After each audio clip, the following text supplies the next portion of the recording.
Disappear from our lives, forever. That's what my parents shouted across the living room, their faces twisted with satisfaction, like they'd been waiting years for this moment. My brother stood behind them, adjusting his tie for his wedding rehearsal, smirking like this was part of the celebration package. The chandelier light flickered, catching in my mother's earrings, the same pair I once saved up to buy her on her birthday. Funny how light can make cruelty sparkle. I didn't beg, didn't cry, didn't even breathe for a moment. Instead, I quietly packed my things. One suitcase, 2 photo frames, and a stack of unpaid bills with my name printed neatly across the top. My father called after me, "Don't come running back when life teaches you your place." The door closed behind me like a final punctuation mark. Hi everyone, my name is Rachel Monroe. I'm 32, and if you think this story is about walking away, wait till you see what I walk toward. What happens when you finally stop trying to be loved and start learning what peace sounds like. That night, I sat in my car parked under a dim streetlight outside my apartment. The city hummed, indifferent and alive, and for the first time I realized indifference could be freedom. I unlocked my phone, scrolled through years of family transactions, and froze the joint account I'd been managing for them, every dollar earned through my endless overtime hours at the firm. By sunrise, the apartment was sold. The agent called to confirm. "You're sure about this, Ms. Monroe?" "Positive," I said. "I don't live there anymore." My mother's text started at 9 a.m. sharp. "Where are you?" "Your brother's wedding is tomorrow. We can't access the funds. Fix this now." Silence can be louder than a scream when you finally mean it. I didn't answer. I just looked out the window at the morning light stretching over the skyline, clean, bright, and new. Somewhere between the echoes of their shouts and the hum of traffic below, I felt something dangerous, something liberating. Peace. And that was only the beginning. By noon my phone was a siren of missed calls. That family group chat. Each notification blinked like an alarm I'd already turned off. I made coffee, slow, deliberate, letting the steam rise against the window. The city outside didn't care about weddings or inheritances. It just kept moving. Maybe that's why I liked it. My mother's voice finally broke through in a voicemail. "Rachel, what did you do?" "The venue deposit bounced. Your brother is humiliated. You've made us look cheap." I almost laughed. Cheap? After 3 years of me paying their mortgage, covering Dad's medication, and loaning funds that were never returned? They weren't humiliated, they were exposed. The betrayal wasn't in their words. It was in their ease. How easily they decided I didn't belong. How easily they weaponized my silence as weakness. I opened my laptop and checked the sale confirmation. Funds transferred. Clean break. I rerouted everything to my new account, the one they didn't know existed. Then I took a deep breath and texted a single line to Mom. "You said I should disappear. I'm just giving you your wish." For a moment I felt a flicker of guilt. But it wasn't guilt for them, it was guilt for still caring. That evening I drove to the beach, parked near the dunes, and watched the sky fold into dusk. A seagull landed near my car, pecking at crumbs left by someone else. It reminded me of my brother, taking what was never his, pretending it was owed. The tide came in slow and steady. The waves didn't ask permission before erasing footprints. Maybe I didn't need to either. My phone buzzed again, this time a message from an unknown number. "You think you can embarrass us like this? You'll regret it." The contact name read, Dad. But beneath the anger I saw it clearly, for the first time they were afraid. The next morning I woke to silence. No more calls, no more messages. Just the soft hum of the refrigerator and the hollow calm that follows a storm. Then came the knock. 3 slow, deliberate taps. When I opened the door, my aunt stood there, wearing a pity smile that didn't reach her eyes. "Your mother sent me," she said, stepping in without being invited. "They just want to talk. You've embarrassed the family enough." Her perfume filled the air, the same floral scent that used to make me sneeze as a child. She scanned my small rented apartment like it was a crime scene. "You're not thinking clearly, Rachel. Freezing that account was cruel." I poured her tea anyway out of old habit. "Cruel," I repeated. "You mean like being told to disappear from my own family?" Her lips tightened. "Your father's blood pressure went up. He's blaming you." I stared at her. "He's been blaming me for years. This is just another reason to make me the villain." She didn't answer. Just sipped the tea I'd poured and muttered, "You've changed." I smiled faintly. Finally. When she left, I walked to the window. Down below, she was already on the phone, reporting every detail, I was sure. That's when I noticed the car. Parked across the street. Same one that had been there yesterday. My pulse quickened. Was I being watched? Or was it paranoia? The kind that grows when you've cut every safety net you once had? I closed the curtains and sat at my desk, opening a new file on my laptop. Evidence. Screenshots. Transfers. Copies of emails where I'd been coerced into helping with wedding funds. If they wanted a war, they'd picked the wrong daughter. And for the first time in years, I wasn't scared of losing them. I was scared of who I was becoming without them. By evening, the black car was gone, but the feeling stayed. That quiet awareness that I wasn't alone. It's strange how silence can feel like footsteps when you've learned to listen to danger. I opened my laptop again. The folder named Evidence was growing. Every file was a reminder. This wasn't about money anymore. It was about control. For years, they'd convinced me that loyalty meant obedience. That family meant financial sacrifice. Not anymore. Around 9 p.m. I got an email from my brother.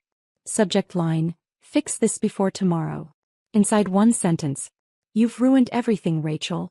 Dad says he'll make sure you're cut off from every inheritance and blacklisted from your firm." I almost laughed. Blacklisted? They still thought fear worked on me. I typed my reply slowly. "You can't blacklist someone who owns the contract."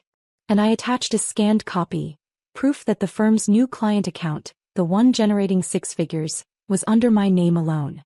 The same deal my father had once claimed was too complicated for a woman to handle. Minutes later, the read receipt popped up. I imagined his face, pale, furious, maybe even scared. Outside, thunder rolled. Rain began tapping against the glass. I left my phone face down on the counter and stood near the window, watching the water distort the city lights. It looked poetic, like the world itself was washing off their fingerprints from my life. Then another message buzzed. Unknown number again. "Meet me at the church tomorrow before the ceremony. Alone." I knew that tone. It was Mom. For a brief second, I almost said yes, out of that old reflex to fix things, to make peace. But something inside whispered, "They're not calling you to reconcile. They're calling you to surrender." I exhaled slowly and whispered back to myself, "No more." Morning came with a fog so heavy it pressed against my windows like breath. I barely slept, my mind replaying that message. Meet me at the church. The same church where my brother's wedding would happen in less than 2 hours. I made tea, the kind my mother used to brew when she pretended everything was fine. Steam rose from the cup, delicate, calm, and I realized peace didn't come from quiet rooms, but from knowing you finally stopped pretending. My phone buzzed again. "You're destroying your brother's big day." Then another. "Show up. Let's end this with dignity." Dignity? That was rich, coming from people who treated me like an inconvenience for existing. So I got dressed, simple black dress, flat shoes, hair tied back. Not for them. For me. Because sometimes showing up isn't submission. It's confrontation wrapped in grace. When I reached the church, cars lined the street like silver teeth. I parked far enough away to watch without being seen. Through the stained glass, I could see silhouettes, laughter, movement, the glow of chandeliers. My brother stood at the altar, radiant in self-importance. Then Mom appeared at the entrance. Her eyes found me instantly. She stepped out, heels clacking on the pavement, her expression rehearsed somewhere between anger and desperation. "Rachel," she hissed. "You've made your point. Now undo it. The bank called, they're investigating the transfer." I held her gaze. "Let them." For a moment she looked almost frightened. Then she whispered, "You'll regret this. Family doesn't forgive betrayal." I smiled softly. "Then we finally agree on something." A murmur of music drifted from inside as the ceremony began. My mother turned away. I didn't follow. I walked toward my car, each step lighter, each breath less borrowed. They wanted me gone. Now they'd see what gone really looked like. By the time I got home, the wedding bells were probably ringing. But instead of guilt, I felt something else. Clarity. Like static finally tuning into a clear signal. I made myself lunch, played an old jazz playlist, and let the rhythm fill the silence. Halfway through a song, my phone buzzed again. This time not from them but from my attorney. "Rachel, the transfers went through cleanly. You're safe legally. They can't touch your share." I exhaled for the first time in days. I hadn't realized how tight my chest had been holding every word they'd thrown at me over the years. Selfish, dramatic, ungrateful. They weren't words anymore. They were ashes. Still, a strange ache lingered. Because even when you free yourself, the chains leave marks. Out of curiosity or maybe closure, I opened social media. My brother's wedding photos were already up. Captions about family unity and new beginnings. And there was my absence. A perfect family portrait with one missing piece. Me. The comments told a story of their own. Where's Rachel? Mom replied, she's no longer part of this chapter. It hit me harder than I expected. Not anger this time. Just a quiet realization. They were rewriting me out of their story. But what they didn't know, I'd already started writing my own. That evening I drafted an email to my firm's board. Effective immediately, I'll be moving our upcoming expansion project to a new division, under my direct management. Details attached. A few hours later, I received replies filled with congratulations. And one from the CEO. You've earned this, Rachel. It's time everyone saw what you're capable of without anchors. I closed my laptop, looked around my quiet apartment and smiled. For the first time, silence didn't feel like punishment. It felt like proof. The following morning, sunlight spilled across my desk, gold and clean, like a reset button pressed by the universe. I sat with my coffee, scrolling through the flood of new emails. Most were work-related. But one stood out. Subject: you think you won? It was from my brother. You've humiliated us. Dad's business partners are asking questions. Mom won't stop crying. But guess what? We're filing for a legal claim. You'll be exposed for fraud. I read it twice, then again.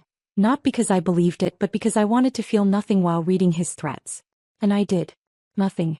Just that serene kind of stillness that follows when fear finally leaves your system for good. I forwarded the email to my lawyer. His response came in minutes. They have no legal ground. You have full proof of every transaction. Keep documenting. Don't engage. So I didn't. Instead, I opened my evidence folder again, now thick with files, receipts, texts, and voice memos. Every manipulation neatly archived. Every emotional bruise with a timestamp. Around noon, I drove downtown to meet with a journalist friend, Ava. She specialized in family finance exposes, the kind that went viral for showing how wealth was built on quiet exploitation. We sat across from each other in a small cafe. Are you sure you want this public? She asked. I nodded slowly. Not for revenge. For clarity. People need to see what financial abuse looks like when it wears pearls and smiles. She exhaled, then tapped her recorder on. Tell me everything. And I did. The entire story, from the first help your brother out, to the last disappear from our lives. Her eyes darkened as she listened, and when I finished she whispered, they won't see this coming. Outside, rain started again, soft, rhythmic cleansing. By the time I got back to my car, I wasn't just walking away from them anymore. I was walking into something new. A week later, the article went live. Title: The Hidden Cost of Family Loyalty. Front page. My name in full. My story finally unmuted. Within hours, it spread, reposts, shares, comment threads lighting up with strangers saying, this was my family too. Some called me brave. Some called me cold. But none of them called me invisible anymore. The first call came from my brother. I didn't answer. The second from my father. Straight to voicemail. Finally, Mom texted. You've destroyed us. Are you happy now? I typed for a long moment, then replied. No. I'm finally peaceful. Then I blocked her number. That evening I walked to the beach, the same one I'd driven to the night I froze their account. The tide was low this time, the sand glistening under the fading sun. I stood there letting the wind push strands of hair across my face and thought of the irony. They told me to disappear and I did. Just not in the way they expected. They thought disappearing meant losing. But for me it meant rediscovering. A child nearby was building a sandcastle, carefully placing shells along the walls. I smiled, remembering how I used to do the same and how Mom would call me back inside before it was finished. This time I stayed until the child completed it. Watching something fragile finally last felt poetic. When I got home, I opened my journal and wrote. Freedom doesn't always roar. Sometimes it whispers. Sometimes it sounds like the quiet hum of a fridge in a small apartment where no one's shouting your name. Sometimes it looks like your own reflection, calm, unshaken, whole. Outside, thunder rolled again, far away this time. I closed the journal, turned off my phone, and whispered a quiet goodbye. Not to them, but to the version of me who kept trying to earn love that should have been freely given. The chapter wasn't revenge. It was release.